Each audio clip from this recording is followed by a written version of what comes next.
بسم الله الرحمن الرحيم إذا السماء انشقت وأذنت لربها وحقت وإذا الأرض مدت وألقت ما فيها وتخلت وأذنت لربها وحقت يا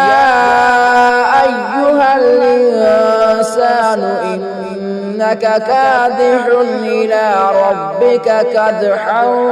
فملاقيه فأما من أوتي كتابه بيمينه فسوف يحاسب حسابا يسيرا وينقلب إلى أهله مسرورا وأما من أوتي كتابه وراء ظهره فسوف يدعو ثبورا ويصلى سعيرا إنه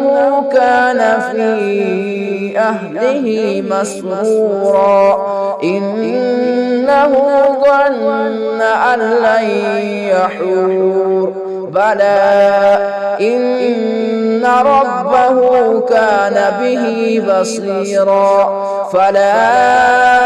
أقسم بالشفق والليل وما وسق والقمر إذا اتسق لتركبن